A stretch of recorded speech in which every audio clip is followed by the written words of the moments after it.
Welcome back, y'all. We're doing a video today. Just a quick one on the question of whether or not I think that print on demand is oversaturated. So firstly, I want to talk about, why are you asking this question? I feel like a lot of people use this as an excuse not to get started. And I understand that when you start, you want to know that, print on demand is worth your time. But I feel like a lot of people use it as an excuse to just ignore print on demand and just go with the next shiny object. So it is a commonly held belief that print on demand is oversaturated. There's too much competition on these platforms. Things like Redbubble, Merch by Amazon. But I want to kind of just like break it down and go through my thought process as to why I don't necessarily think that that's the case.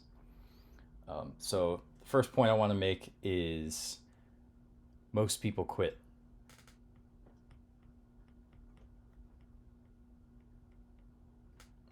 And I guarantee you that the vast majority of people who've tried print on demand, they start off with a couple designs, maybe a couple dozen, and then they decide it's not good enough, they're not making enough money quick enough, and so they quit. So that's a big percentage of people. The next thing I want to talk about is that most people aren't picking good niches, they're going for the big, obvious niches. So if you do any kind of good niche research, you'll find that there's huge competition in the big ones, but once you kind of sub niche just a little bit, you'll realize that there really isn't a lot of work that people are uploading within the vast majority of niches out there. Of course, the big ones that people go for are going to be oversaturated, but it's to a degree, it's disproportionate. There's an extremely high number of people going for the really big, obvious niches, and then as you go to the next level of sub niche, the competition drops down dramatically. Next, most people are using bad keywords. Going back to the original point, if you're just starting out, you don't know anything about search engine optimization. So, you have these people, they go to the big niches, they're just starting out, they don't really know how to keyword effectively, and a lot of the work, a lot of the competition is just not very good at selecting keywords either. And then as far as, these three right here are going to be sort of like the quality category. And then lastly, it's just going to be bad designs. This is probably the worst one. When people start out, their designs are usually very low quality. Even someone like me who had a background in graphic design and art, designing for print on demand is a separate skill, and people's quality has so much room for improvement. And even my designs originally were really low quality starting out. All right, next, I kind of want to talk about the fact that, most people, they start out, they quit early, and so they just have really small portfolios. I wish I had some numbers, that I could sort of see some research I could do, if I had access to some of these platforms and could search through, but I guarantee you the vast majority of sellers have a very small number of designs that they've listed. So they have a small number of designs, bad keywords, overcrowded niches. They quit early. They have tiny portfolios. So if you were to stay consistent, choose good niches, think through them, find the low competition niches, learn a little bit about SEO, learn a little bit about design quality, and stay consistent and grow your portfolio, you'll find that the competition that you're dealing with just drops off a cliff. So print on demand is I want to use an analogy kind of like farming.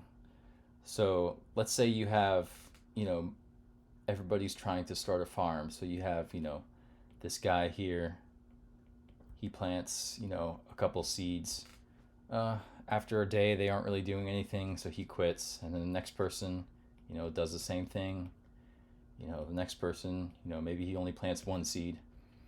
If you have somebody who says, you know what, I know that there's people out there making full-time income with print on demand.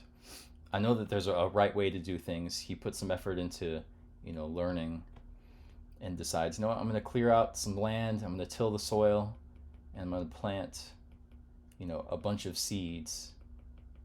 Stay consistent with it, plant a few every day.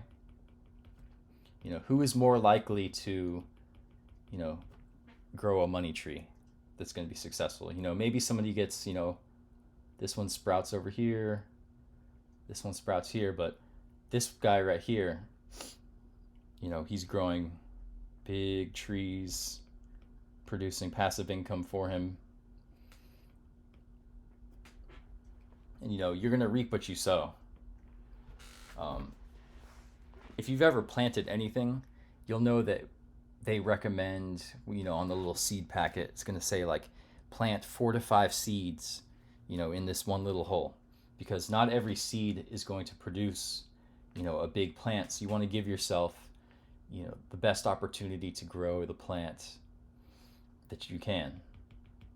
And so, you keep growing your portfolio.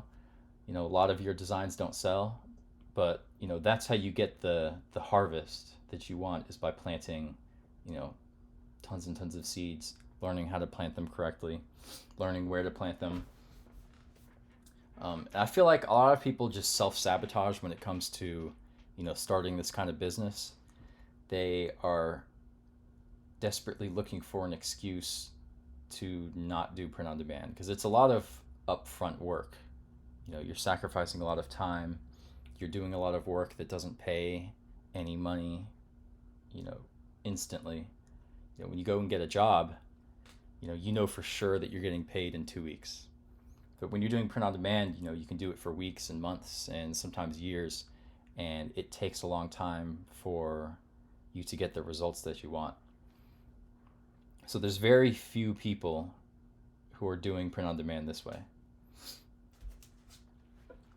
Let's see, what else did I want to talk about? Yeah, if you upload 100 designs, I don't have the exact numbers, but I guarantee you are, going to be above average as far as your portfolio size. And you've gained the experience that, you grow over those 100 designs.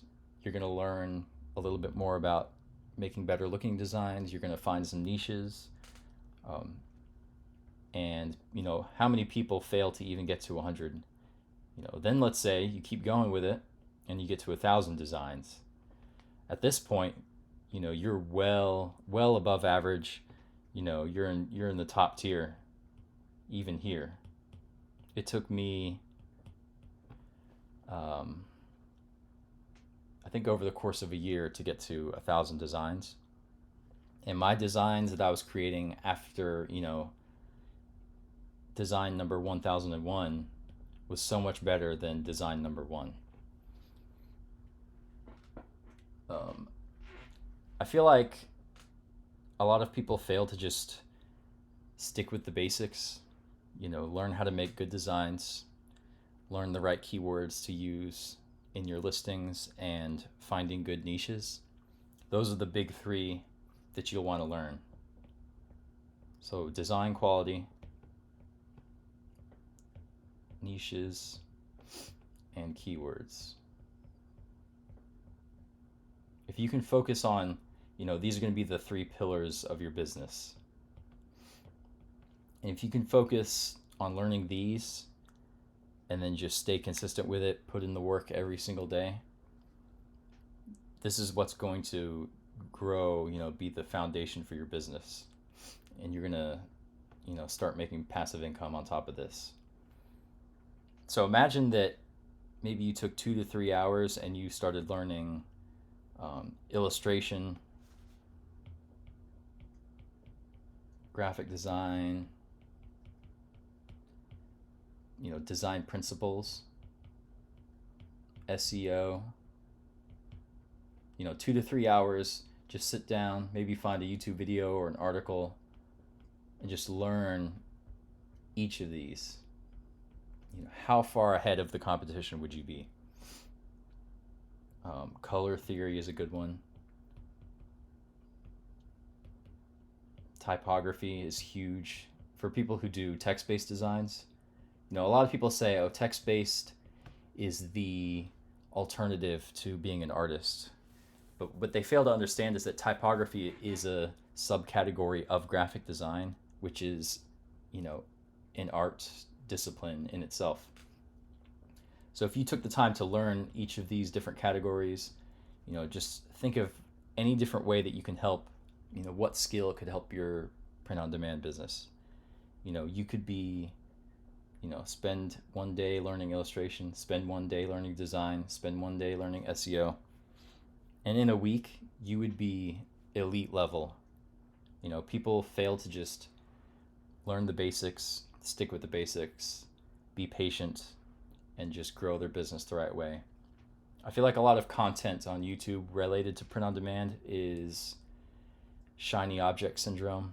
Hey, click my affiliate link and get this new tool, this design tool, or this research tool, or, try out this new platform.